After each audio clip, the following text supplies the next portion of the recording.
तो national affairs में सबसे पहले टॉपिक था आपका त्रिपुरा फुल्ली लिटरेट स्टेट बन गया है। तो त्रिपुरा फुल्ली लिटरेट का इसका मतलब क्या हुआ? What do you mean by fully literate state? Fully literate का मतलब होता है इट्स नॉट 100% लिटरेसी, इसका मतलब होता है 95 एंड अबव। अगर कोई भी स्टेट जब 95% के ऊपर क्रॉस कर लेती है तो उसको हम बोल देते हैं फुल्ली लिटरेट स्टेट। तो इस चीज का आपको ध्यान रखना है। और ये अभी त्रिपुरा ये थर्ड फुल्ली लिटरेट बन गया है। और किस प्रोग्राम के अंदर ये करते हैं? उसका नाम है उल्लास। तो उल्लास प्रोग्राम के अंदर में त्रिपुरा बिकेम थर्ड इसकी। और जो 2011 में त्रिपुरा की लिटरेसी अराउंड 87% थी। थर्ड स्टेट किसके बाद में बना है? गोवा और मिजोरम के बाद में। एज वी नो कि मिजोरम भी काफी न्यूज में था, तो Mizoram became the first state. तो मिजोरम काफी न्यूज में था, it was the first literate state. But यहाँ पे आपको ध्यान क्या देना है? यहाँ पे आपको ध्यान क्या देना है कि जो मिजोरम है वो पहला स्टेट है ना, फर्स्ट स्टेट है। लेकिन ओवरऑल अगर यूटीज को भी इंक्लूड करें तो यूटीज को इंक्लूड करेंगे तो उसमें लद्दाख सबसे पहले आएगा। लद्दाख को 2024 में ही मिल गया था। ठीक है, तो इस चीज का ध्यान रखिए। अगर वो कोई केवल स्टेट पूछ रहा है तो आप मिजोरम लगाएंगे पहला स्टेट। अगर स्टेट और यूटी दोनों को मिला के पूछा है तो लद्दाख को पहले लगाएंगे। 2024 में it became the first UT as full literate. ठीक है, 2024 में ही लद्दाख आ गया। मिजोरम हुआ 2025 में it become the first literate state. First literate state, not overall, है ना। फिर आता है Goa. Goa is the second state to cross the 95% benchmark. Benchmark भी याद रखो कि 95% बेंचमार्क को ही हम यहाँ पे फुल्ली लिटरेट का दर्जा देते हैं। नेक्स्ट है आपका 50 इयर्स ऑफ इमरजेंसी। जो इमरजेंसी है उसके 50 साल पूरे हो गए। जून 25 को इमरजेंसी लगी थी, मतलब जून 25 1975 को इमरजेंसी लगी थी।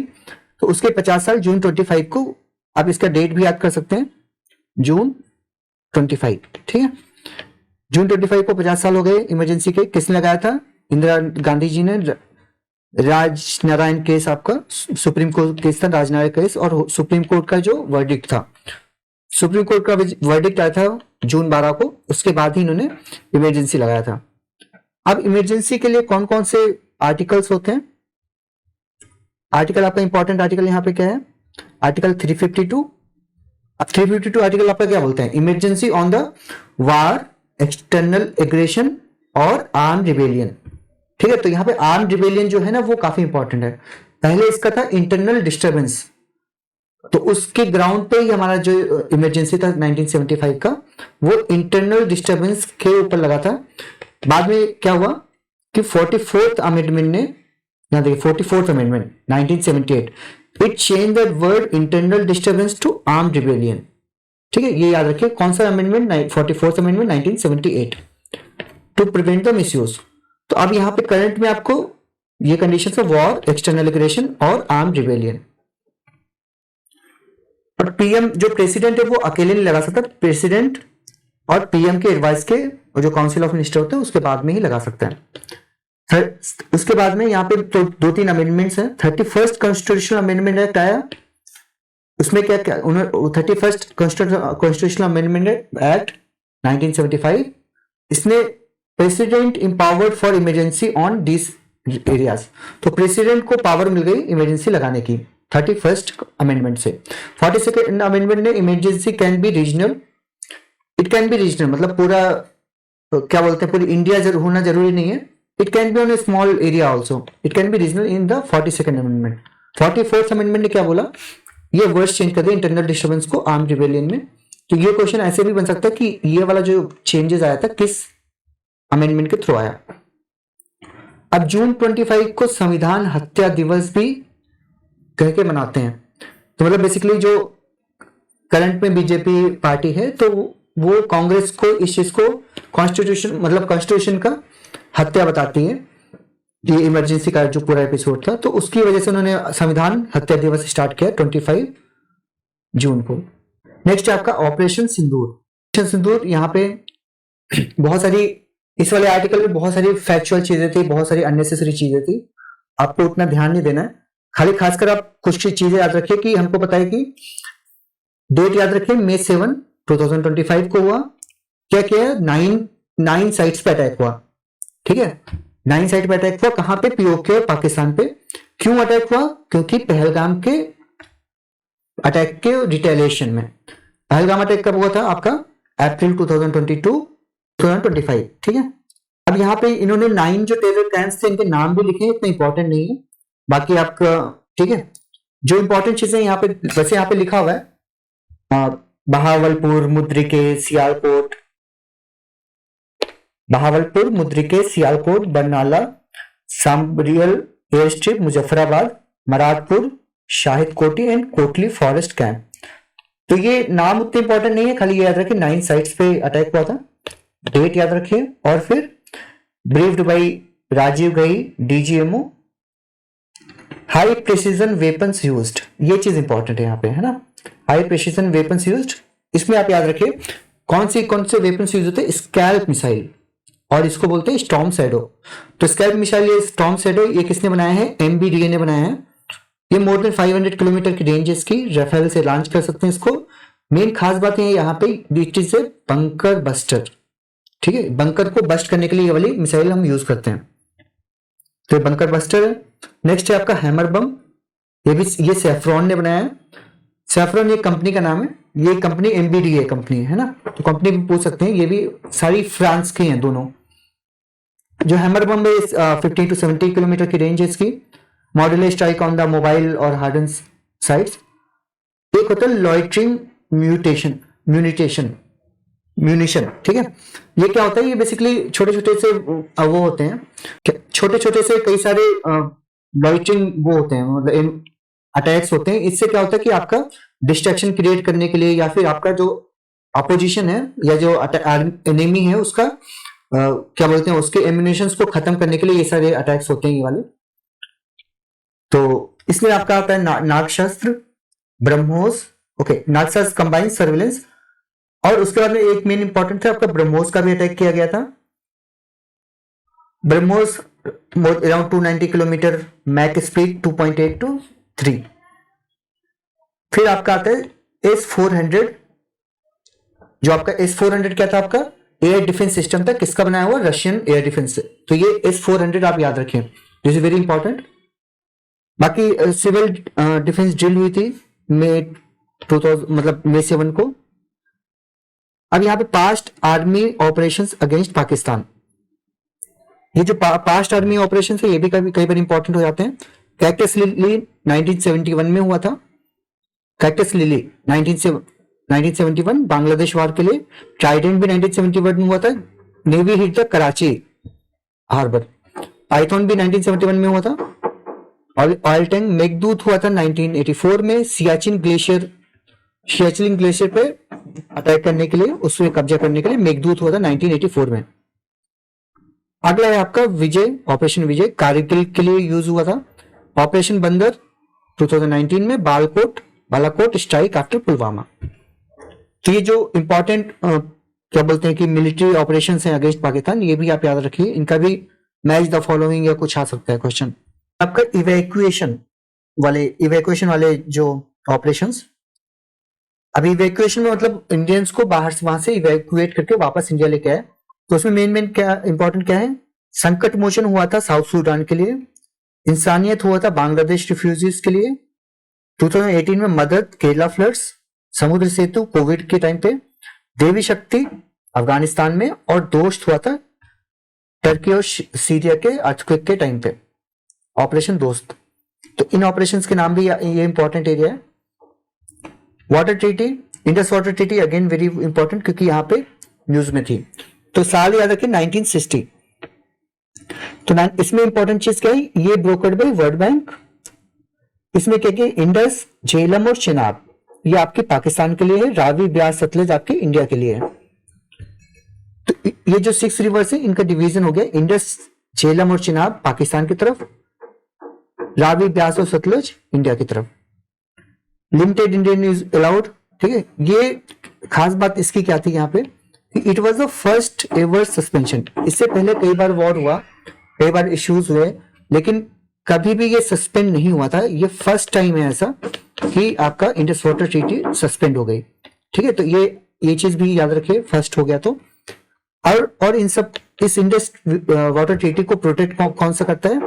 Vienna convention. वियना कन्वेंशन करता है article 62, shield the treaty from suspension.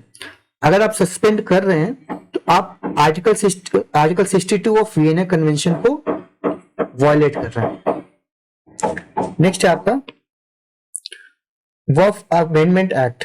ठीक है, ये जो अमेंडमेंट एक्ट है काफी इंपॉर्टेंट है क्योंकि ये काफी न्यूज में था। ये कब पास हुआ, डेट्स वगैरह उतनी इंपॉर्टेंट नहीं है, मेन है ये इसका नाम उम्मीद एक्ट। तो वक्फ का अमेंडमेंट एक्ट 2025 है, उसका नाम उम्मीद एक्ट है। Unified Waqf management empowerment efficiency and development, तो उम्मीद एक्ट इसका नाम है, ये काफी इंपॉर्टेंट है, याद रखिए। इसमें क्या रिफॉर्म्स हुए मेन तो इन्होंने क्या किया, वक्फ बाय यूजर जो क्लॉज था उसको हटा दिया, वक्फ बाय यूजर क्लॉज ये हटा दिया। सेक्शन 40 हटा दिया जिसमें जो वक्फ का बोर्ड था, वक्फ का बोर्ड राइट, वो कभी भी ये बोल देता था कि ये वाली प्रॉपर्टी मेरी है, यूनिलेटरल डिसीजन ले लेते थे। तो वो वाली चीज सेक्शन 40 में थी, तो उस सेक्शन को ही एबॉलिश कर दिया गया। अभी बोर्ड अपने आप ही नहीं बोल सकते कि ये प्रॉपर्टी हमारी है। फिर क्या किया कि नॉन मुस्लिम रिप्रेजेंटेटिव को ऐड किया बोर्ड में। बोर्ड्स में केवल मुस्लिम्स नहीं होंगे, नॉन मुस्लिम रिप्रेजेंटेटिव भी होंगे। वुमेन के इनहेरिटेंस को भी सेफगार्ड किया गया। लिमिटेशन एक्ट्स को भी लगाया गया। अराउंड लिमिटेशन एक्ट क्या है 1963 में, इसको भी यहां पे अप्लाई किया गया। फिर band Waqf in tribal areas, यहां पे मेन है कि जो अब जो वफ है वो ट्राइबल एरियाज में नहीं लग सकता है। ट्राइबल एरिया जो शेड्यूल 5-6 है, जो शेड्यूल 5-6 वाले एरियाज है उनमें आपका ये वाला एक्ट नहीं लगेगा, जो आपका वफ वाली प्रॉपर्टीज यहां पे नहीं आएंगी। ठीक है, गवर्नेंस 3 मेंबर्स का ट्रिब्यूनल बना दिया। हाई कोर्ट में आप अपील कर सकते हैं। बाकी एक और चीज थी यहाँ पे, कोई डिस्प्यूट रेजोल्यूशन हुआ तो सीनियर ऑफिसर करेगा। फाइनेंशियल ओवरसाइट ये वाला मेन था। आपका जो लेवी था, जो आपको वक्फ बोर्ड को लोगों को देना पड़ता था, 7% को उससे रिड्यूस करके 5% कर दिया। तो इससे क्या हुआ कि आपका जो उनके पास पैसा हुआ वक्फ के मेंबर्स के पास, उनके पास ज्यादा पैसा हो गया बाकी अदर वर्क्स के लिए। ठीक है, तो जो लेवी थी वो रिड्यूस हो गई 7% से 5%। Mandatory audit if income becomes more than 1 lakh. तो ये आपके मेन फीचर्स हैं। अगर आप वो घटना चक्र वाली किताब में पढ़ेंगे 2000 मतलब जो आपकी मिली हुई है, तो ये पूरा एक पूरे पेज में भरा हुआ है ना, उतना रिक्वायर्ड नहीं है, इतना this much information is more than enough. Next आपका डिजिटल एक्सेस इज फंडामेंटलाइज। तो आप डिजिटल एक्सेस जो था, मतलब जो हमने पहले भी देखा था कि केरला में केस हुआ था जिसमें इंटरनेट एक्सेस को हम फंडामेंटल राइट बोला था। तो अब इन्होंने डिजिटल एक्सेस को फंडामेंटल राइट करने के लिए क्या किया है, जो प्रज्ञा प्रसून केस है 2024 का, इन केसेस को रेफरेंस में लेते हुए सुप्रीम कोर्ट ने डिजिटल एक्सेस को फंडामेंटल राइट बोल दिया। अब डिजिटल एक्सेस क्या होता है? Access to digital education, health care, e governance, everything basically is related to right to internet. Caste enumeration in upcoming census, इसमें cabinet committee on political affairs chair by prime minister, cabinet committee on political affairs, इसके कौन chairman है? आपके prime minister. इन्होंने क्या किया? Approve the caste based enumeration for census 2027। अब इसमें जो लिस्टिंग होगी वो जो सेंसस एक तो एससीसी होता है राइट, एससीसी, तो वो तो अलग चीज हो गई। यहाँ पे जो सेंसस 2027 होगा उसमें भी कास्ट बेस्ड लिस्टिंग हो जाएगी।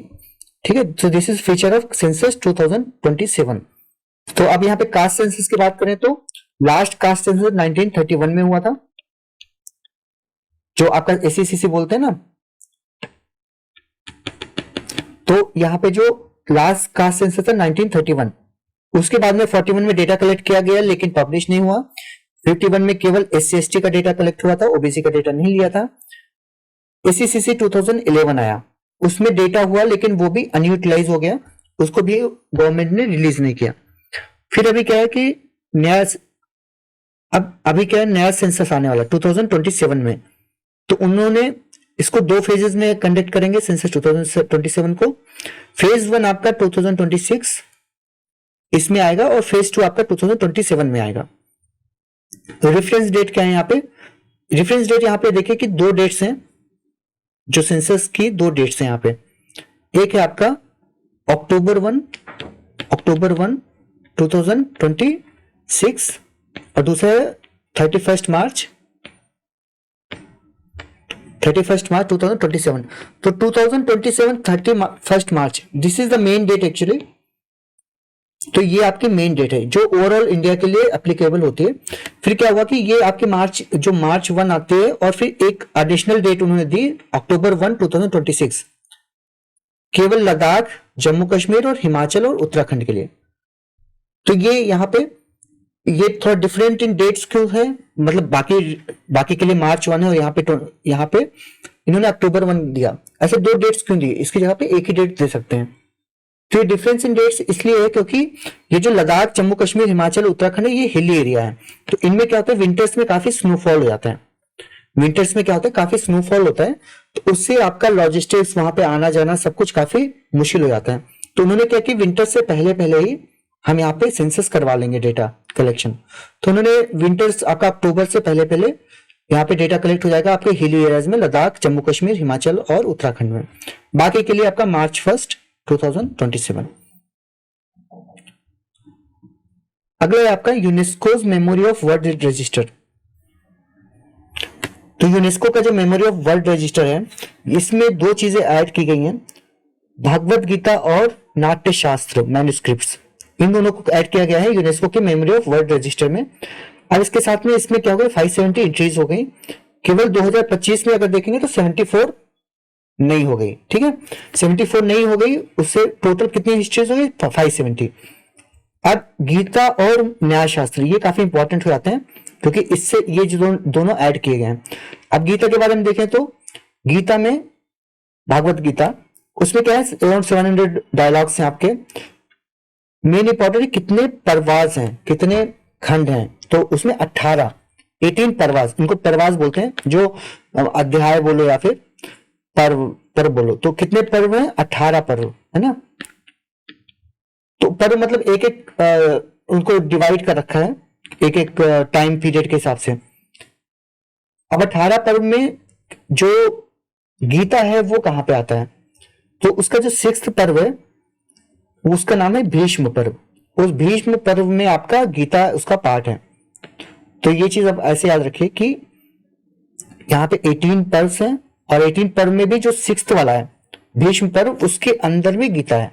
तो ये चीज आप याद रखो, भीष्म पर्व के अंदर उसी में ये डायलॉग है, उसी में ये क्या बोलते हैं डिस्कशन हुआ था आपका कृष्णा और अर्जुन के बीच में। चैप्टर 23 to 40, इन्होंने चैप्टर भी दे रखा, उतना इंपॉर्टेंट नहीं है, बट आप यही याद रखो 6th पर्व भीष्म पर्व उसका पार्ट है गीता।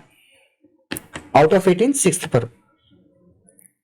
न्याय शास्त्र की बात करें तो न्याय शास्त्र क्या है आपका, 2nd सेंचुरी बीसी में हुआ था। भरत मुनि ने इसको, मतलब भरत मुनि के द्वारा हुआ था, ऑन परफॉर्मिंग आर्ट्स। तो ये नाट्य शास्त्र आपका परफॉर्मिंग आर्ट्स के ऊपर है।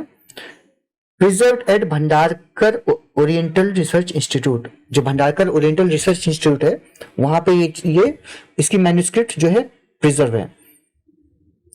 अब memory of the world register, इसके बारे में पढ़ लेते हैं। इस लॉन्च इन 1992, अपडेटेड बाइनरली सिंस 1997।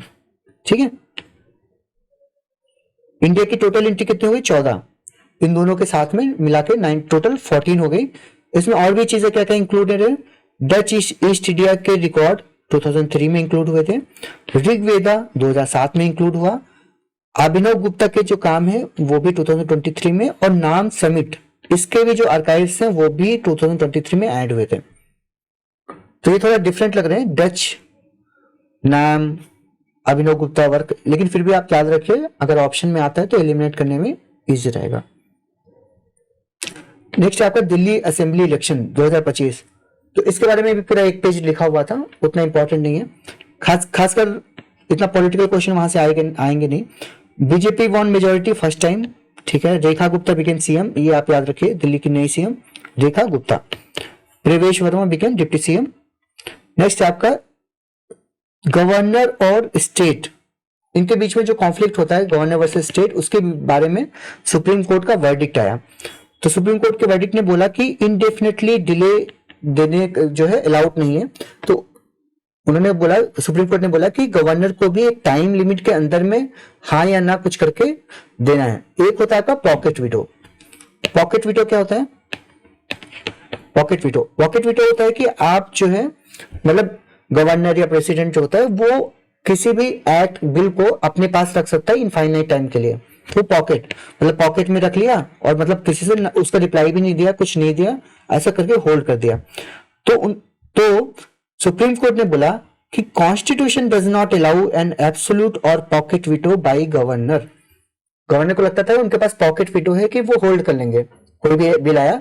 तो ऐसे करके अराउंड 10 बिल्स थे जो तमिलनाडु गवर्नमेंट के, उन 10 बिल को गवर्नर ने अपने पास होल्ड करके रखा था, उसमें हाँ या ना कुछ बोल ही नहीं रहे थे। तो उसके बाद तमिलनाडु गवर्नमेंट क्या की, उन्होंने सुप्रीम कोर्ट गए तो सुप्रीम कोर्ट ने ये वर्डिक्ट दिया। उन्होंने बोला कि भाई आपको कुछ ना कुछ हाँ या ना तो बोलना ही पड़ेगा। आप ऐसे एब्सोल्यूट या इनफाइनाइट जो पॉकेट वीटो है वो गवर्नर के पास तो नहीं है। प्रेसिडेंट है उसके मतलब प्रेसिडेंट चाहे तो कर सकता है, गवर्नर के पास इतना नहीं है। तो उन्होंने एक टाइम लिमिट फिक्स कर दी। किसने? सुप्रीम कोर्ट ने। अब ऐसे तो ये काम आपका लेजिस्लेचर का है, राइट, लेकिन सुप्रीम कोर्ट ने ये एक टाइम लिमिट दे दी। मतलब जो सुप्रीम कोर्ट को ऐसे टाइम लिमिट वगैरह देने के लिए पावर कहां से आती है? How they draw power? From the article 142। Article 142 क्या करता है? सुप्रीम कोर्ट को स्पेशल पावर्स देता है। 142 क्या करता है? सुप्रीम कोर्ट को स्पेशल पावर्स देता है टू मेक सम रूल्स। तो यहाँ पे उसके हिसाब से आर्टिकल 142 को इन्होंने अप्लाई करते करते ये रूल बना दिए। आर्टिकल 200 में मॉडिफिकेशन करते हुए बोल दिया कि इन्होंने एक टाइम लिमिट यहाँ पे दे दी। टाइम लिमिट क्या दी? विथ होल्डिंग एसेंट और रिजर्विंग फॉर प्रेसिडेंट। अगर आप ये चीज कर रहे हैं तो आपको 1 महीने के अंदर ही ये काम करना पड़ेगा। अगर आपको एसेंट नहीं देना है, होल्ड करना है या फिर रिजर्व कर रहे हैं प्रेसिडेंट के लिए, तो इस चीज के लिए आपको 1 महीने के अंदर करना है। Returning the bill with A message. अगर गवर्नर को बिल को रिटर्न करना है तो विद इन 3 मंथ आपको करना पड़ेगा। Reservation of bill for president वो भी 3 महीने के अंदर करना पड़ेगा। Granting assent to represented bill, जब ये वापस इन्होंने कुछ मॉडिफिकेशन बोला या कुछ बोला, रिटर्न कर दिया बिल को, जब रिप्रेजेंट होगा बिल मॉडिफिकेशन के साथ में, उसको भी हाँ या ना जो भी करना है वो भी विद इन 1 मंथ। तो बेसिकली हाँ या ना वाला काम जो है वो 1 महीने के लिए है। अगर आप उनको आगे फॉरवर्ड करना है या कुछ करना है, उस काम के लिए आपको 3 महीने के लिए टाइम दिया हुआ है। तो ये टाइम लिमिट फिक्स कर दी। किसने फिक्स किया? सुप्रीम कोर्ट ने। तो आर्टिकल 200 भी याद रखिए, है ना। आर्टिकल 200 क्या है कि इनफाइनाइट डिले मतलब एसेंट देने वाला गवर्नर के लिए है, वो आर्टिकल 200। 142 special powers.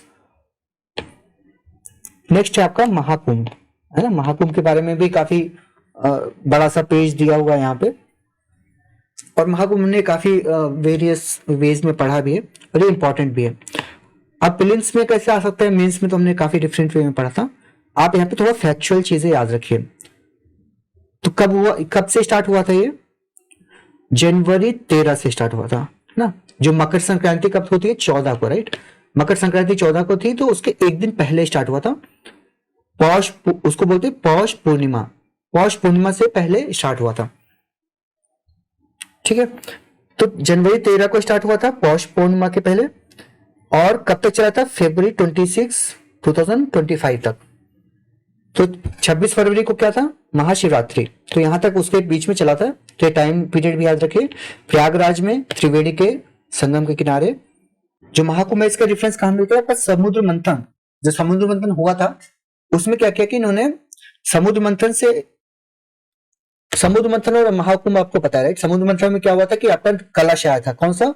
अमृत का कलश आया था। तो यहाँ पे देखिए जो अमृत का कलश है, ये कलश, तो अमृत का कलश आया था। तो जब ये दोनों लड़ रहे थे, सुर असुर, तो क्या हुआ कि जो उसकी जो बूंदे थी वो 4 लोकेशन पे पड़ी, जहां पे ये अपना अभी मनाते हैं, है ना।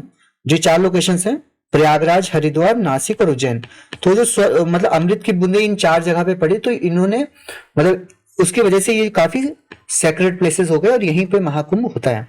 तो ऐसे करके आप यहाँ पे समुद्र मंथन का मतलब रेफरेंस में बैकग्राउंड याद रखिए। शाही स्नान, अब शाही स्नान का मतलब जो मेन स्नान होते हैं वो कब कब हुए थे? मकर संक्रांति में हुआ था, मौनी अमावस्या, बसंत पंचमी और महाशिवरात्रि। डेट इतना इंपॉर्टेंट नहीं है, इवेंट याद रखिए, मकर संक्रांति में होता, मौनी अमावस्या, बसंत पंचमी और महाशिवरात्रि। 3 गिनीज रिकॉर्ड हैं, वो कितने मतलब 35,000 लोगों ने सफाई किया, उतने लोगों ने, वो नंबर से इतना इंपॉर्टेंट नहीं है। ये गिनीज रिकॉर्ड्स वो कहता, उसमें नंबर्स थे कितना कितना होता है उतना इंपॉर्टेंट नहीं है। अब यहाँ पे मेन आता है इंपॉर्टेंट आता है कि कुंभ और महाकुंभ, इनमें डिफरेंस क्या होता है। तो कुंभ है ना, इनके बीच का डिफरेंस आप यहाँ पे याद रखें। कुंभ, अर्ध कुंभ और पूर्ण कुंभ और महाकुंभ, इसकी इनकी फ्रीक्वेंसी भी याद रखो, इनका डिफरेंस याद रखो। 4 तरह के होते हैं। जो कुंभ मेला होता है वो हर 4 साल में होता है।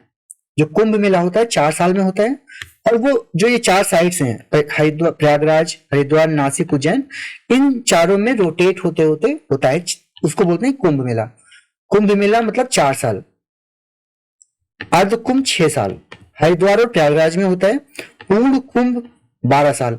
तो जो 12 साल में होता है वो महाकुंभ नहीं होता है, वो पूर्ण कुंभ बोलते हैं उसको। महाकुंभ मेला जो भी हुआ है वो 144 साल में होता है। 12 बार जब पूर्ण कुंभ हो जाता है तो उसके बाद में 144, 12 into 12, उसके 144 साल के बाद में आपका महाकुंभ होता है। और वो केवल, खास बात क्या है, केवल प्रयागराज में होता है। वो जो 4 साइट्स हैं यहाँ पे कुंभ और बाकी सब होते हैं। कुंभ होता है, पूर्ण कुंभ होता है 4 से यहाँ पे, लेकिन जो महाकुंभ है वो केवल प्रयागराज में होता है। ये चीज आप याद रखें। एक क्वेश्चन भी पूछ सकते हैं कि ये जो पूर्ण कुंभ है वो केवल प्रयागराज में होता है, मतलब महाकुंभ केवल प्रयागराज में होता है। तो ऐसे करके मतलब वी कैन गेट कंफ्यूज कि वैसे तो 4 साइट्स हैं। नेक्स्ट है आपका लोगो जो आपका G20 का लोगो पूछा था, राइट, एक बार। तो G20 का लोगो पूछा था, तो जरूर हो सकता है कि इस महाकुंभ के लोगो से भी क्वेश्चन आ सकते हैं। तो लास्ट वाली क्लास में हमने देखा था महाकुंभ के लोगो में क्या क्या दिखता है आपको। यहाँ पे आपको दिखेंगे एक टेम्पल दिखता है, फिर यहाँ पे आपको हनुमान जी दिखेंगे, फिर यहाँ पे आपको त्रिवेणी संगम दिखता है, यहाँ पे कलश दिखता है, यहाँ पे 3 साधु दिखते हैं आपको, फिर महाकुंभ लिखा हुआ है। और यहाँ पे मेन है आपका ये बरगद का पेड़ पीछे वाला है ना, जो बरगद का पेड़ है इसका नाम क्या है, अक्षयवट। जो बरगद का पेड़ है उसका नाम है अक्षयवट। तो ये अक्षयवट ट्री भी है यहाँ पे।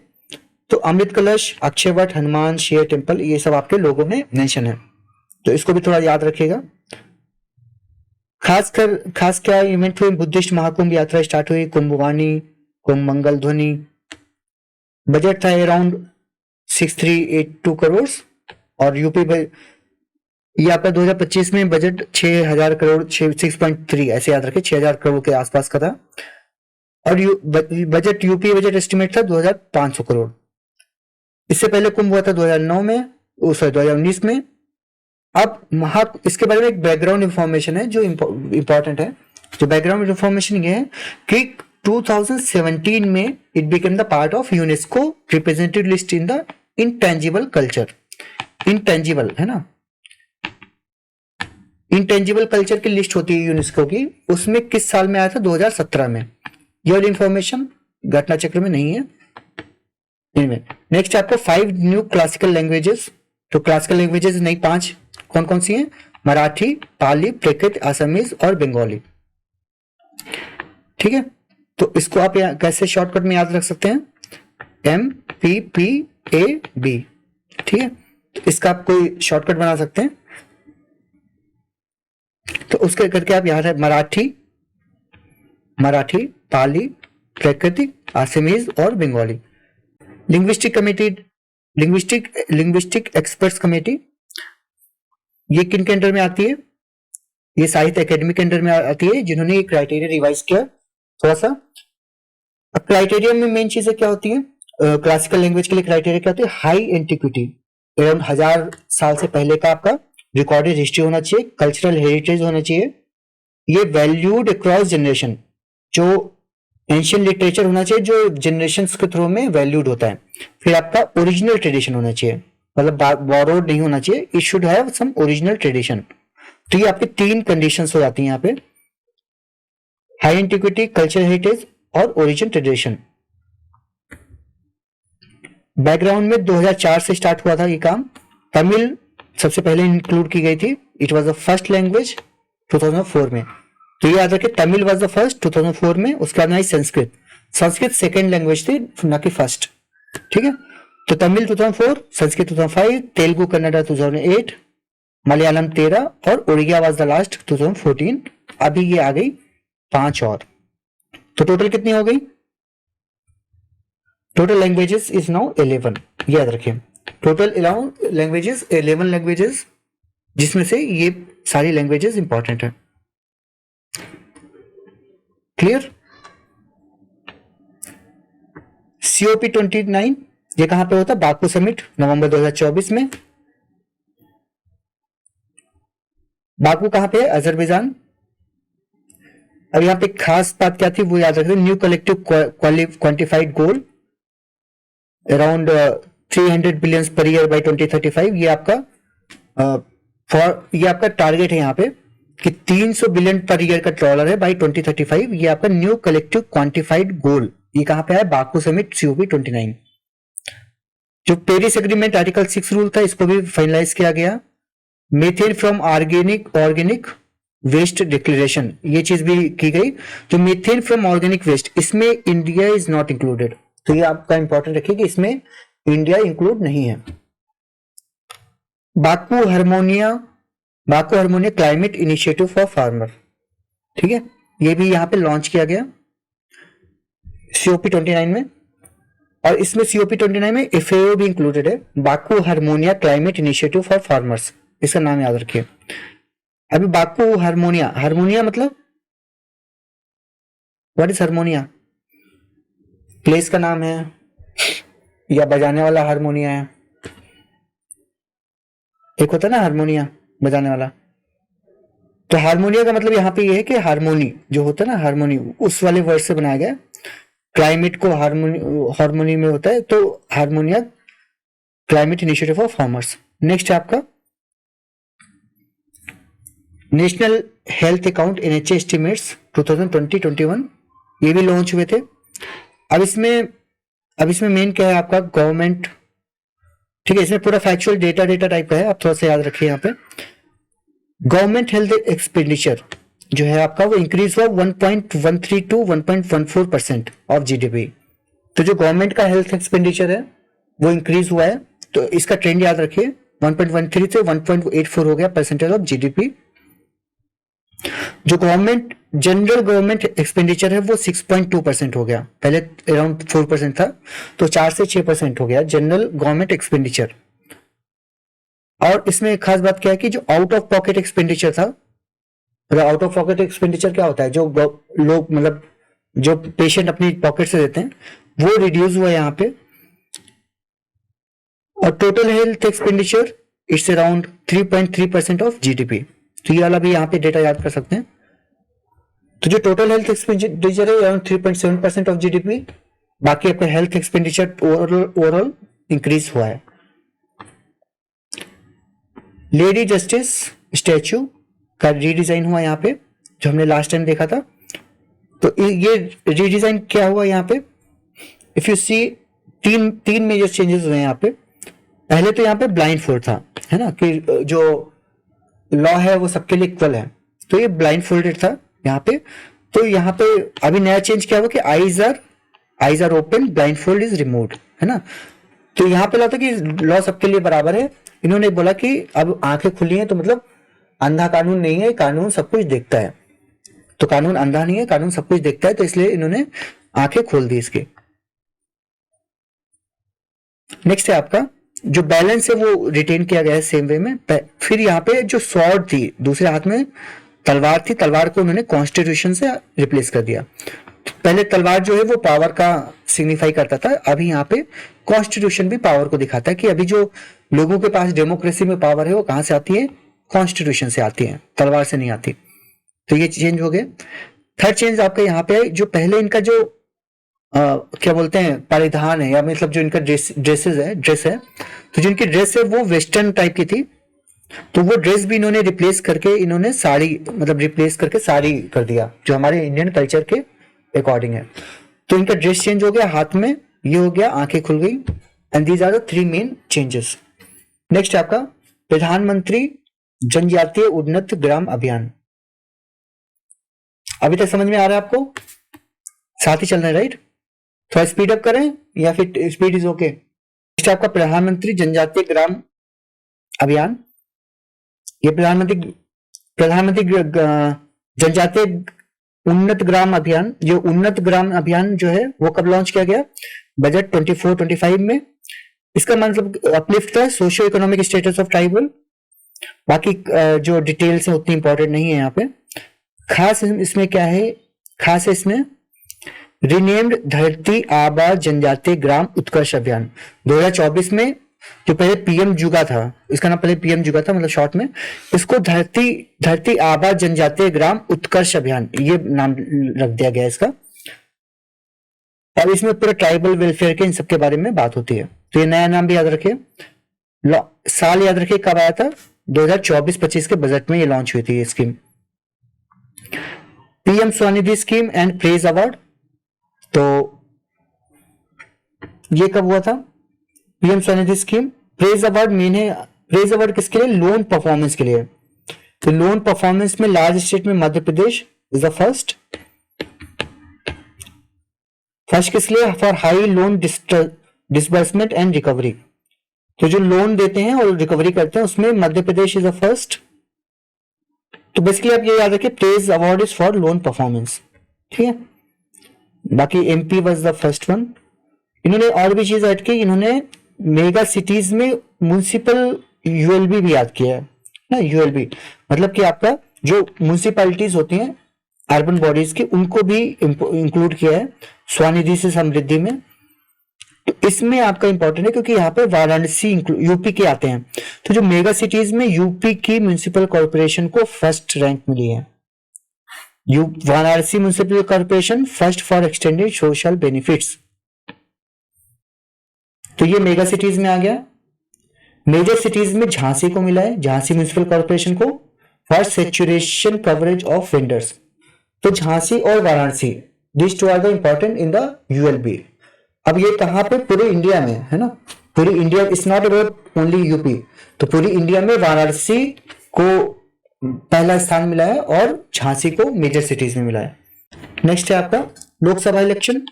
तो लोकसभा इलेक्शन इतना इंपॉर्टेंट नहीं है। सबसे ज्यादा टर्नआउट 65% है। लक्षद्वीप में 84% टर्नआउट था, बिहार में सबसे कम है। सबसे ज्यादा लक्षद्वीप में 84% हुआ था, बिहार में सबसे कम 56% हुआ था। अराउंड 1.8 फर्स्ट टाइम वोटर्स थे। शोम्पेन ट्राइब, ये इंपॉर्टेंट है, शोम्पेन ट्राइब थी voted first time. You can remember this कि शोम्पेन ट्राइब था, वो उसने पहली बार वोट किया। Modi 3.2 only PM after Nehru to win 3 terms. तो मोदी जी नेहरू के बाद में केवल ऐसे पीएम है जिन्होंने 3 बार अपना टर्म्स को जीता। इससे पहले 1 या 2 बार ही थे। और इसमें यंगेस्ट एमपी पुष्पेंद्र संभावी प्रिया, ये 3 एमपी थे सब 25 साल में, मतलब 25 साल में मेंबर ऑफ पार्लियामेंट बन गए पुष्पेंद्र संभावी और प्रिया। प्रिया को तो आप जानते होंगे राइट, न्यूज में था, because she got engaged to cricketer right. तो वो वही प्रिया ये है 25 वाली, ठीक है। तो she like these are Pushpendra Shambhavi और Priya, all are 25 years। Youngest MP women MP 74, 13.6%। तो अब इसमें खास बात और थी, एक खास बात ये थी कि यहाँ पे साइमल्टेनियस इलेक्शन की बात करते हैं ना हम लोग, तो उसमें भी साइमल्टेनियस इलेक्शन भी हुए थे। ये आंध्र प्रदेश, अरुणाचल प्रदेश, उड़ीसा और सिक्किम, ये 4 स्टेट में लोकसभा के साथ साथ ही साइमल्टेनियस इलेक्शन भी हो गए थे, ठीक है। ये 4 स्टेट उड़ीसा, सिक्किम, अरुणाचल और आंध्र प्रदेश, इन 4 में साइमल्टेनियस इलेक्शन हो गए। इसी के साथ साथ में स्टेट इलेक्शन भी करवा लिया। तो ये खास बात है ना। इनका एग्जाम्पल आप अपने मेंस के आंसर में भी लिख सकते हैं और प्रीलिम्स में भी लिख सकते हैं। नेक्स्ट आपका Nalanda university campus. Nalanda university का नया कैंपस इनोग्रेट हुआ। किसने इनोग्रेट किया? मोदी जी ने इनोग्रेट किया। इंपॉर्टेंट है। किसने बनवाया था? 427 CE में बनवाया था कुमार गुप्ता ने, गुप्ता रूलर, 600 साल तक था। रीडिस्कवर किसने किया था? फ्रैंकिक बुचनान ने, फ्रांसिस बुचनान ने 1812 में रीडिस्कवर किया था। Identified by Cunningham 1861। अब ये क्या था कि पहले बंद हो गया था, मतलब रीओपन इन 2014। अभी इसका क्या हुआ, इसका नया यूनिवर्सिटी कैंपस अभी वापस से लॉन्च हुआ है। न्यू कैंपस का एरिया वगैरह इतना इंपॉर्टेंट नहीं है, किसने किसने किया। मेन खास बात है नेट जीरो ग्रीन कैंपस है ना, ये याद रखो। It is a net zero green campus. What is net zero? Net zero का मतलब, नेट जीरो का मतलब होता है कि जो कार्बन इमिशन होता है ना, कार्बन इमिशन होता है तो जितना हम कंज्यूम करते हैं उतना हम प्रोड्यूस भी करते हैं, दैट इज बिकम जीरो। तो जैसे कि आपका जो भी सोलर, जो भी क्या बोलते हैं इलेक्ट्रिसिटी नीड है या कुछ भी नीड है आपके सोलर या रिन्यूएबल सोर्सेज से आती है। और साथ में आपका और भी एडिशनल कुछ होता है तो वहां पे क्या करते हैं कि पेड़ लगा दिए या कुछ और चीजें लगा दी या एक्स्ट्रा सोलर एनर्जी क्रिएट कर दिया, तो कुल मिला के जितना कंजप्शन होता है उतना ही वो प्रोड्यूस कर लेते हैं, तो नेट जीरो आपका बन जाता है। India becomes chair of, India जो है अभी ये it become the chair of Bay of Bengal programme for inter governmental organisation. ये आपके घटा सार में लिखा हुआ था, Bay of Bengal programme for inter governmental organisation था। इसका जो है इंडिया बिकेम द चेयरपर्सन। इसकी 13th मीट हुई थी कहां पे, मालदीव में, 2003 में सेट हुआ था। इसके मेंबर कौन कौन से हैं, तो जो ये आपका Bay of Bengal programme for inter governmental organisation है, ये अगेन इंपॉर्टेंट होता है। इसमें बांग्लादेश आता है, इंडिया आता है, बांग्लादेश आता है, मालदीव, श्रीलंका, खाली ये 4 है ना। तो इसको शॉर्टकट में सिम्बा भी याद रखो, इंडिया सिम्बा मतलब श्रीलंका, इंडिया, मालदीव और बांग्लादेश। तो मालदीव, श्रीलंका और श्रीलंका बे ऑफ बंगाल कह सकते हैं, इंडिया बे ऑफ बंगाल कह सकते हैं, मालदीव अरेबियन सी में है फिर भी इस बे ऑफ बंगाल का पार्ट है। और खासकर बांग्लादेश, बांग्लादेश भी इसका, बांग्लादेश भी बे ऑफ बंगाल में तो इसका पार्ट है, ठीक है। तो बांग्लादेश, इंडिया, बांग्लादेश, श्रीलंका तीनों बे ऑफ बंगाल में है। मालदीव जो आपका अरेबियन सी में है फिर भी इसका पार्ट है, याद रखो। These are the 4 members. इसकी खास बात क्या है बे ऑफ बंगाल का, इसका आपका लाइवलीहुड ऑफ स्मॉल फिशर्स, इन सब के बारे में बात करता है। नेक्स्ट आपका 6 sites added to UNESCO tentative list. UNESCO की जो टेंटेटिव लिस्ट है उसमें इंडिया की 6 साइट्स ऐड की गई। तो इंडिया का जो वर्ल्ड हेरिटेज साइट होता है ना, तो वर्ल्ड हेरिटेज साइट्स उससे, उसमें एक होता है वर्ल्ड हेरिटेज साइट्स, एक होता है आपका टेंटेटिव लिस्ट। तो क्या करते हैं कि जो वर्ल्ड हेरिटेज साइट है उसमें ऐड करने से पहले वो टेंटेटिव लिस्ट में रखते हैं। तो जब ये टेंटेटिव का मतलब टेम्परेरी लिस्ट है ना, जैसे यहाँ पे, तो पहले क्या करते हैं इन साइट्स को ऐड करके यहाँ पे रखा। इन फ्यूचर क्या करेंगे, इस टेंटेटिव लिस्ट के जो है साइट्स उनको अपग्रेड करके आपकी वर्ल्ड हेरिटेज साइट में कन्वर्ट कर देते हैं। तो अभी क्या हुआ कि इन्होंने टेंटेटिव लिस्ट में ऐड किया है, तो आप ये इस चीज का ध्यान रखना, इससे tentative list, not in the actual world heritage site, है ना, टेंटेटिव है। तभी टेंटेटिव में कितना 62 हो गए हैं। अभी जो 6 नई साइट्स हैं उनका नाम याद रखो। कंगेर घाटी नेशनल पार्क, कंगेर घाटी कहाँ पे है, छत्तीसगढ़। ये मैच द फॉलोइंग भी आ सकता है, ये साइट नहीं पूछेंगे तो मैच द फॉलोइंग पूछेंगे कौन सी स्टेट का क्या है। कंगेर घाटी कहाँ पे, कंगेर घाटी छत्तीसगढ़। मुदुमल मेगालिथ मिनहिर, तो मुदुमल मेगालिथ मिनहिर क्या है आपका, ये तो नेशनल पार्क है पहला वाला कंगेर वैली। मुदुमल मेगालिथ मिनहिर जो आपका मेगालिथ जो हमने पढ़े ना एंशिएंट हिस्ट्री में, वो है, वो आपका तेलंगाना में। फिर अशोकन के एडिट साइट्स, ये आपकी डिफरेंट स्टेट्स में है। 64 योगिनी टेम्पल्स, ये भी अलग अलग स्टेट में 64। और फिर आता है आपका गुप्ता टेम्पल्स नॉर्थ इंडिया में, ये भी डिफरेंट पूरा नॉर्थ इंडिया में। Places fortress of Bundelas MP और यूपी में। तो कंगेर वैली छत्तीसगढ़, मुदुमल मेगालिथ तेलंगाना, अशोका, 64 योगिनी, गुप्ता और बुंदेला, तो याद रखो। इन सब साइट्स को उन्होंने टेंटेटिव में ऐड किया है। India became observer in Eurodrone programme, ठीक है, यूरोप का यूरोड्रोन प्रोग्राम चल रहा है, तो उसमें इंडिया ने एज ए ऑब्जर्वर ज्वाइन किया है, याद रखिए। It is the second Asia Pacific country to after Japan to join this initiative. इसका OCCAR organisation for joint armament corporation, ये आपका वहां पे, ये क्या बेसिकली यूरोड्रोन क्या है, इसे माले या फिर मेल बोलो MALE, medium altitude long endurance remotely piloted aircraft system, MALE, माले RPAS।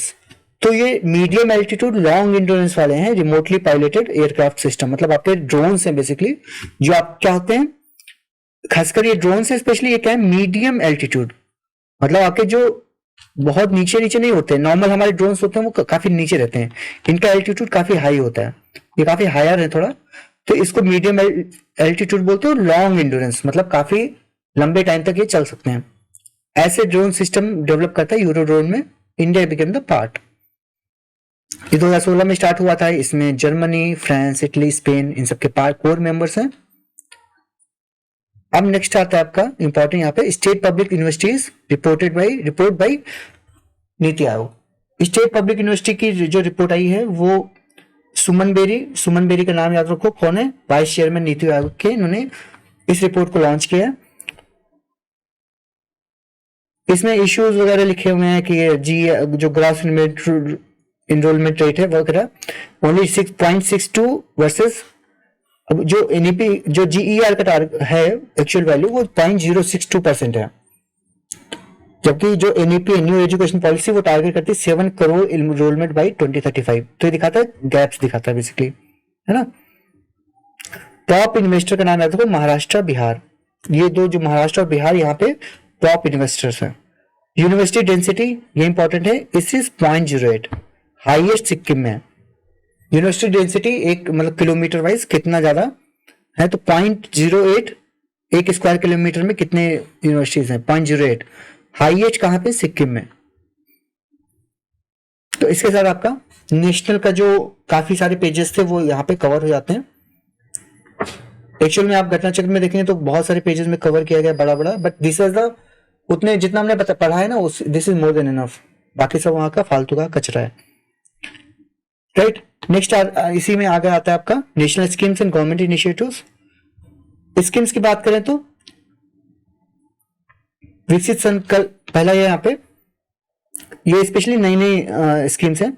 विकसित कृषि संकल्प अभियान, ठीक है, ये विकसित कृषि संकल्प अभियान ये लॉन्च किया गया है। इसमें खासकर क्या है, यूनियन एग्रीकल्चर मिनिस्टर ने लॉन्च किया है 6 करोड़ कृषि विज्ञान केंद्र, 6 करोड़ रुपए का कृषि विज्ञान केंद्र बनाएंगे, कहां पे, मोतिहारी बिहार में। तो याद रखो मोतिहारी बिहार में 6 करोड़ रुपए की लागत का कृषि विज्ञान केंद्र बनेगा। बाकी मिलेट सेंटर ऑफ एक्सीलेंस बनेगा ICR IIMR हैदराबाद, जो ICR है वहां पे आपका मिलेट सेंटर ऑफ एक्सीलेंस बनेगा हैदराबाद में। नेक्स्ट आपका जन सुरक्षा स्कीम्स के 10 साल पूरे हो गए। जन सुरक्षा इसमें क्या आपकी ये जो 3 स्कीम्स थी, प्रधानमंत्री जीवन ज्योति योजना, सुरक्षा बीमा योजना और अटल पेंशन योजना, इन तीनों के आपके 10 साल पूरे हो गए। तो इसके खासकर ये डिटेल्स याद रखो, बाकी तो ऑब्जेक्टिव फीचर्स है ना। तो इसमें क्या है कि इसका प्रीमियम खाली 2 रुपए था, पीएम जीवन ज्योति का, जीवन ज्योति खाली 2 रुपए पर डे था, और डेथ फ्रॉम एनी कॉज इसको कवर करती थी। जो सुरक्षा बीमा योजना थी इसका प्रीमियम 2 रुपीज पर मंथ था, तो मतलब ये 2 रुपीज पर डे, मतलब इसका जो जीवन ज्योति का है इसका अराउंड 2 रुपीज पर डे है, इसका 2 रुपीज पर मंथ है प्रीमियम अराउंड। तो ये क्या करती है कि डेथ और डिसेबिलिटी कवर करती है 2 लाख रुपए तक, खाली इसका जो प्रीमियम कवरेज है 2 लाख रुपए 18 से 17 साल तक का, इसमें सुरक्षा बीमा योजना में वो है। अटल पेंशन योजना मंथली कंट्रीब्यूशन, इन सब पे कितना अचीवमेंट हुआ, कितने लाख हुए, ये सब इंपॉर्टेंट नहीं है। नेक्स्ट आपका Ken Betwa link project. Ken Betwa link project यहाँ इट इज इंडिया की first interlinking of river project है ना। इसमें इंटरलिंकिंग प्रोजेक्ट मतलब इंटरलिंकिंग प्रोजेक्ट के लिए एक आया था नेशनल पर्सपेक्टिव प्लान 1980 में, 1980 में आया था आपका पर्सपेक्टिव प्लान। उसके अंदर में जो डिफरेंट इंटरलिंकिंग प्रोजेक्ट स्टार्ट हुए थे उसमें से Ken Betwa became the first interlinking project of under this programme. अब ये जो केन बेतवा लिंक है तो किसमें, अब जैसे मैंने बताया था कि जो भी खास इनॉग्रेशन होते हैं वो कौन करते हैं, पीएम मोदी करते हैं। जो भी खास इनॉग्रेशन होते हैं पीएम मोदी जी करते हैं। तो यहाँ पे याद रखो, कई बार ये भी स्टेटमेंट में पूछ सकते हैं कि इसका इनॉग्रेशन किसने किया था। तो जो जो चीजें पीएम मोदी जी ने की हैं तो उनको आप यहाँ पे याद रखो। तो केन बेतवा लिंक इंपॉर्टेंट है, इसलिए मोदी जी ने किया। कहाँ पे किया? खजुराहो में किया। Again very important, Khajuraho MP. बाकी वाटर कहाँ से जाएगा? केन टू बेतवा जाएगा, है ना। जो पहला वर्ड होता है इसका जो सीक्वेंस होता है वो ऐसे होता है, मतलब फर्स्ट टू सेकंड ऐसे फ्लो होती है वाटर। तो फर्स्ट टू सेकंड तो केनवा से मतलब केन से बेतवा में जाएगा आपका वाटर। उल्टा मत करना, बेतवा से केन में नहीं, केन से बेतवा में। दोनों क्या है? यमुना की ट्रिब्यूटरीज हैं और बुंदेलखंड एरिया को बेनिफिट करेंगी। बुंदेलखंड एरिया कहाँ पे आता है? एमपी और यूपी दोनों में आता है। और इसमें कैनल है 221 किलोमीटर लॉन्ग, इतना सबका इंपॉर्टेंट नहीं है। नेक्स्ट आपका cruise Bharat mission. Cruise Bharat mission क्या है? आपके शिपिंग मिनिस्टर ने लॉन्च किया है, इस related to increasing the water, मतलब जो क्रूज होता है वाटर वाला, उसको टैरिफ को इंक्रीज करने के लिए, ट्रैफिक को इंक्रीज करने के लिए। तो इन्होंने, इनका गोल है double the cruise passenger traffic in 5 years. 5 सालों में क्रूज का जो ट्रैफिक है उसको डबल करने के लिए। तो इतना याद रखो। आगे आता है आपका national events and programmes. Chenab rail bridge and Jammu Kashmir में इंफ्रास्ट्रक्चर प्रोजेक्ट्स। तो अब यहाँ पे हमने वो शॉर्टकट, मतलब वो जो पॉइंट टू रिमेंबर वाले में हमने याद किया था कि पीएम मोदी जी ने लॉन्च किया। इसमें चिनाब का जो रेल ब्रिज है वर्ल्ड का हाईएस्ट आर्क ब्रिज है, ये ब्लास्ट प्रूफ और ये सब चीजें यहाँ पे। फिर अंजी ब्रिज जो first cable style rail bridge है, ये अंजी रिवर पे है जो चिनाब की ट्रिब्यूटरी है। उधमपुर सागरमाला, ये रेल लिंक इतना इंपॉर्टेंट नहीं है। तो जो चिनाब रेल ब्रिज है वो सबका वर्ल्ड का हाईएस्ट आर्क ब्रिज है, ठीक है। तो जैसे लास्ट टाइम मैंने बताया था, आर्क ब्रिज क्या होता है कि जो ऐसे बनता है ना, जिसमें ये ऐसे रहता है, तो ऊपर आपकी रेल जाती है, यहाँ पे ऐसे आर्क बना देते हैं, क्योंकि यहाँ पे डेप्थ काफी ज्यादा होती है साइड से, तो यहाँ पे पिलर्स वगैरह नहीं बना सकते, तो दोनों साइड के एज लेके यहाँ पे आर्क बना देते हैं, उसके ऊपर पूरा लोड आता है, तो दैट इज आर्क ब्रिज। जो केबल ब्रिज होता है उसमें यहाँ पे ऐसे केबल लगा लगा के सारा वेट को, उसका जो लोड होता है उसको डिस्ट्रीब्यूट करते हैं। तो जो चिनाब रेल ब्रिज है हाईएस्ट आर्क ब्रिज है, ठीक है, आर्क। और जो अंजी ब्रिज है वो केबल स्टाइल रेल ब्रिज है, तो पहला, इंडिया का पहला केबल स्टाइल रेल ब्रिज। आगे आते हैं, नेशनल फॉरेंसिक साइंस यूनिवर्सिटी, ये कहां पे? इसका रायपुर में, रायपुर में ये है ना, इसको याद रखो, रायपुर, रायपुर, ठीक है। फॉरेंसिक साइंस की जो लेबोरेटरी नेशनल वाली खुली है वो रायपुर में हुई, अमित शाह जी ने इसको इनॉग्रेट किया था। इसमें एक और चीज लॉन्च होगी, आई हब, है ना, आई हब, आई हब। तो आई हब क्या है? आई हब आपका बेसिकली गुजरात का मॉडल है इनोवेशन के लिए। आई हब गुजरात का मॉडल है, तो छत्तीसगढ़ ने भी गुजरात के साथ कोलैबोरेशन करके रायपुर में ये आई हब भी ओपन किया है, उसका भी इनॉग्रेशन अमित शाह जी ने इसी के साथ में कर दिया। आई हब भी लॉन्च हो गया। ये गुजरात का मॉडल है जो यहाँ पे इनोवेशन को, स्टार्टअप को कंट्रोल करता है। नेक्स्ट आपका अमृत भारत स्टेशन स्कीम। तो अमृत भारत स्टेशन स्कीम क्या है? बेसिकली इसमें जो छोटे छोटे स्टेशन है रेलवेज के, उनको मॉडर्नाइज करेंगे, उनको डेवलप करेंगे, ये स्कीम है आपकी रेलवेज की। तो 103 स्टेशन ले लिए, उनको फिर उन्होंने डेवलप किया। ये वाली स्कीम भी पीएम मोदी जी ने किया था बीकानेर से, ना। तो आपने देखा होगा कि बीकानेर में मोदी जी गए थे, वो चूहे वाले टेम्पल में, एक टेम्पल है ना जहाँ पे चूहे काफी फेमस है, तो वो कोई देवी जी का टेम्पल है। तो उन टेम्पल पे गए थे वो, जब ये इनॉग्रेशन करने गए थे, तो उसी समय बीकानेर में ही वो टेम्पल है, वहां पे भी विजिट किया था। कौन सा मंदिर है वो जहां पे चूहे काफी फेमस है, चूहे को दूध पिलाते हैं वहां पे? It is in Bikaner. आप लोग चैट में नाम दे दीजिए उसका, वो भी इंपॉर्टेंट है, वो मंदिर का नाम भी जरूरी है याद रखना। कोई तो भवानी या कोई गॉडेस का है, ठीक है। 103 स्टेशन है इसके अंदर में, लॉन्च बाय मोदी जी। 2022 में लॉन्च की मिनिस्टर ऑफ रेलवेज ने, इन्होंने 1000 स्टेशन को लॉन्च करने का ओवरऑल टारगेट था। यहाँ पे 103 ऑलरेडी हो चुके हैं, टोटल 1300 का टारगेट था, ठीक है। नेक्स्ट आता है वेरी इंपॉर्टेंट, वेव समिट 2025। अब वेव समिट क्या है? World audio visuals and entertainment summit. तो ऑडियो विजुअल और एंटरटेनमेंट समिट ये कहां पे हुई है? मुंबई में, वेरी वेरी इंपॉर्टेंट, मुंबई में हुई है। तो बेसिकली इन्होंने, it shows the India's role in the creative और ऑरेंज इकोनॉमी। ठीक है, ऑरेंज इकोनॉमी क्या होती है? क्रिएटिव इकोनॉमी होती है। तो ये आपका वेस्ट समिट, मुंबई, ऑरेंज इकोनॉमी, ऐसे याद रखो। इसमें वे बाजार लॉन्च हुआ, 1 बिलियन फंड, इतना इंपॉर्टेंट नहीं है। किसने लॉन्च किया था ये याद रखो, ministry of information. Ministry of information ने वेव्स किया, एक कल्चर वल्चर वाला नहीं है, ऑडियो विजुअल है ना, इंटरटेनमेंट है, तो ministry of information and broadcasting. Karni Mata मंदिर, हाँ करेक्ट, तो गौरी ने बिल्कुल सही बताया। करणी माता, जो करणी माता एक करणी वाला वो भी है, क्या बोलते हैं, और ऑर्गेनाइजेशन है बजरंग दल टाइप का। तो करणी माता जो मंदिर है वो बीकानेर एरिया में काफी, मतलब वो उनकी पूजा होती है, तो वहां पे वो चूहों का काफी फेमस है। वहीं पे ये गए थे, क्या बोलते हैं, मोदी जी जब इन्होंने इनोग्रेट किया था ये वाली उसको। तो मिनिस्ट्री ऑफ इंफॉर्मेशन ने लॉन्च किया आपका वेव्स पोर्टल। इसकी थीम क्या थी? Connecting creators, connecting countries.